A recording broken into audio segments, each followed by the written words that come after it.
കൃഷ്ണ ഗുരുവായൂരപ്പ. ഞാൻ പെരിങ്ങോട് ശങ്കരനാരായണൻ. ഞാൻ ഇവിടെ പറയാൻ പോകുന്നത് ജ്യോതിഷ കാര്യമാണ്.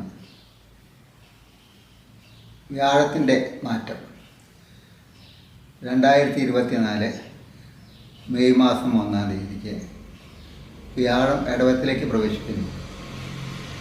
ആ വ്യാഴം ഇടവത്തിലേക്ക് പ്രവേശിച്ചിട്ട് ഒരു കൊല്ലത്തിലധികം കാലഘട്ടം ഇടവത്തിൽ തന്നെ സ്ഥിതി ചെയ്യുന്നതാണ്. അതായത് 15/5/2025 വരെ അതവിടെ സ്ഥിതി ചെയ്യും.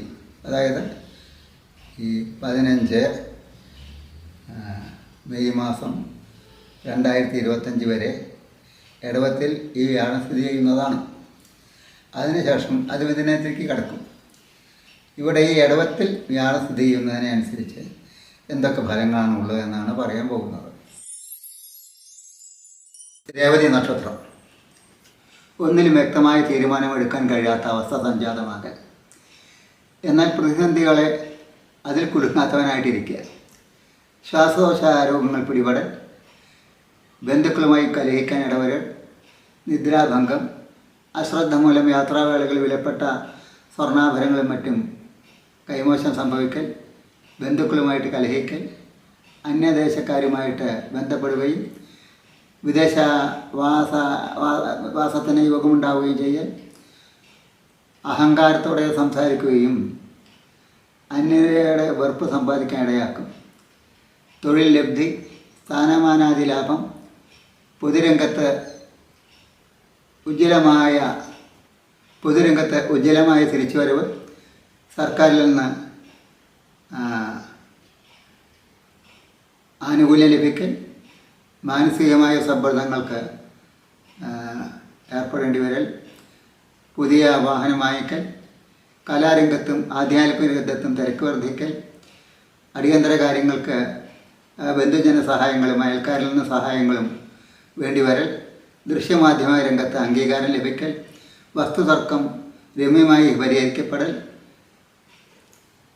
നിക്ഷേപങ്ങൾ കൂട്ടൽ, കോടതിയിൽ നിന്ന് അനുകൂലമായി വിധി ലഭിക്കൽ, കുടുംബത്തിൽ നല്ല രീതിയിൽ വിവാഹം നടക്കൽ, ഉന്നതതല ബന്ധം ദൃഢമാക്കൽ, സന്താനങ്ങൾക്ക് പ്രശസ്തിയും മികച്ചതുമായ സ്ഥാപനങ്ങളിൽ ജോലി ലഭിക്കൽ, ഗൃഹനിർമ്മാണം തുടക്കത്തിൽ മാറ്റിവെക്കേണ്ടി വരൽ, അതുവേണ്ടി വരും, വിദ്യാർത്ഥികൾക്ക് സർക്കാർ ആനുകൂല്യം സ്കോളർഷിപ്പ് മുതലായവ ലഭിക്കൽ, ധനകാര്യ സ്ഥാപനങ്ങളിൽ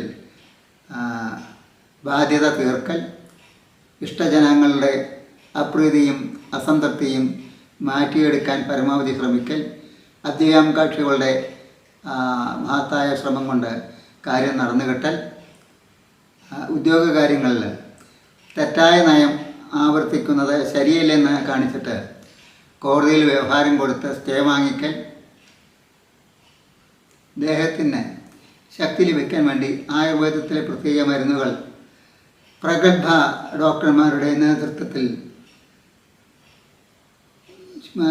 മരുന്നുകൾ പ്രത്യേക യഥാർത്ഥ തോതിലൊക്കെ സേവിപ്പിക്കുക, പുതിയ സംരംഭങ്ങൾക്ക് നേതൃത്വം നൽകൽ, മാധ്യമരംഗത്ത് രാജ്യാന്തര ബഹുമതി ലഭിക്കൽ, വ്യാപാരാവശ്യങ്ങൾക്കായിട്ട് നല്ല ഒരു പുതിയ റൂം വാങ്ങുക, വാടക കൊടുത്തിട്ടൊക്കെ കാര്യങ്ങൾ നടത്താമെന്ന് വിചാരിച്ചിട്ട് പുതിയ റൂം വാങ്ങുക, പ്രണയ വിവാഹത്തിൽ നിന്ന് പിന്തിരിയൽ, ലഹരി പദാർത്ഥങ്ങൾ പാടെ ഉപേക്ഷിക്കൽ, ഇതൊക്കെ പ്രത്യേക ഫലങ്ങളാണ്. പരിഹാരക്രിയകൾ ചെയ്യേണ്ടതാണ്.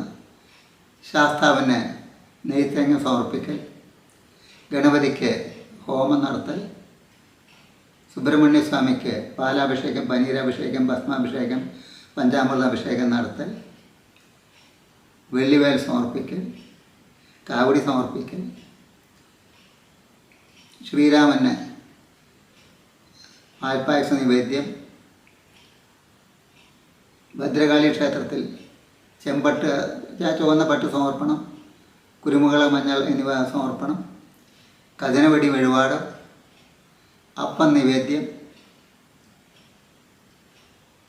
ദുർഗാക്ഷേത്രങ്ങളിൽ മാല ധാരാളം അലങ്കരിക്കൽ, കഠിന പായസം, 3 നേരവും, അല്ലെങ്കിൽ ഒരു നേരമായാലും മതി, ഭഗവത് സഭ നടത്തൽ 3 നേരമായിട്ട്, അതായത് ത്രികാല പൂജയായിട്ട് നടത്തിയ ഏറെ വിശേഷമാണ്. ദേവീ മഹാത്മ്യം പാരായണം ചെയ്യൽ, അരയാൽ പ്രദക്ഷിണം, പ്രാതസ്നാനം, പറ മുതലായ വഴിപാടുകൾ കഴിക്കൽ,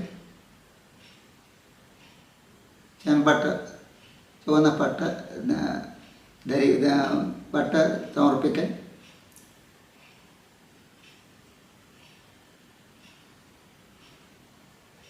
ശിവന് ധാരാപ്പിൻ വിളക്ക്, കൂവളമാല, ഇളനീരഭിഷേകം ഇവ നടത്തൽ, ധർമ്മദൈവപ്രീതി അതെല്ലാവരും ചെയ്യേണ്ട കാര്യമാണ്. ധർമ്മദൈവം അല്ലെങ്കിൽ സ്വന്തം വീട്ടിലേക്കുള്ള പ്രത്യേക തല ദൈവചൈതന്യം ഇതൊക്കെ ഉണ്ട്. അവർക്ക് എന്താ ചെയ്യേണ്ടത് വിചാരിച്ചാൽ വിളക്കമാല, പായസം, ഭണ്ഡാരദ്രവ്യ സമർപ്പണം, ഭണ്ഡാരത്തിൽ എന്തെങ്കിലും പൈസ ഇടുക, അതൊക്കെ നന്നായിട്ട് പ്രാർത്ഥിക്കുക. ധർമ്മദൈവം പ്രസാദിക്കൽ കുളിർപ്പൂ തറവാടുകൾ എന്നാണ്. ധർമ്മദൈവപ്രീതിയാണ് ഏറ്റവും ആദ്യം വേണ്ടത്. അത് ലഭിച്ചാൽ തന്നെ മറ്റുള്ളവരൊക്കെ കോപിച്ച് നിന്നാൽ തന്നെ കുഴപ്പമില്ല എന്നാണ് പ്രമാണം. അപ്പോൾ എന്ത് തന്നെയായാലും ധർമ്മദൈവപ്രീതി വളരെ പ്രധാനപ്പെട്ടതാണ്. ധർമ്മദൈവങ്ങളെ പ്രസാദിപ്പിക്കാൻ വഴികൾ നോക്കണം. പ്രത്യേകതരം പൂജകൾ നടത്തുക. ചില ക്ഷേത്രങ്ങളിലായ മാസത്തിലൊരിക്കലേ പൂജ ഉണ്ടാവും, ചിലത് കൊല്ലത്തിലൊരിക്കൽ പൂജ ഉണ്ടാവും. ചില ക്ഷേത്രങ്ങൾ നന്നായി നടത്തുന്ന ക്ഷേത്രങ്ങൾക്ക് ദിവസവും പൂജ ഉണ്ടാവും. അപ്പോൾ അവിടെ ഏതൊക്കെ പറ്റിയെച്ചെങ്കിൽ അവനവന് തോന്നുന്ന വഴിപാടുകൾ, എന്താ തോന്നുന്നത് മനസ്സിൽ തോന്നുന്ന വഴിപാട് കഴിക്കാൻ നോക്കുക. അതെല്ലാം ചെയ്തു കഴിഞ്ഞാൽ സമുന്നതമായ വിജയം ഈ രേവതി നക്ഷത്രക്കാർക്ക് ഉണ്ടാകുമെന്നാണ് പറയുന്നത്. രേവതി നക്ഷത്രക്കാർക്ക് പലവിധ മനസ്സാണ് അവർക്ക്. അതായത് രേവതിക്ക് 60 ശീലം എന്നൊക്കെ പറയുമ്പോൾ അതൊക്കെ നല്ല കാര്യങ്ങൾക്കാണ്. ഒന്ന് കഴിഞ്ഞാലും അവർ വെറുതെ ഇരിക്കുന്ന ആൾക്കാരല്ല, സദാ പ്രവർത്തിക്കുന്ന ആൾക്കാരാണ്. അപ്പോൾ അതുകൊണ്ട് അവർക്കെല്ലാവർക്കും ക്ഷമ ഉണ്ടാവട്ടെ. രേവതി നക്ഷത്രത്തിനെ പറ്റി പറഞ്ഞ് തൽക്കാലം നിർത്തുന്നു. നമസ്കാരം. ഇതൊക്കെയാണ് ഈ വ്യാഴമാറ്റം കൊണ്ടുണ്ടാകുന്ന ഈ നക്ഷത്രത്തിൻ്റെ ഫലങ്ങൾ. നമസ്കാരം.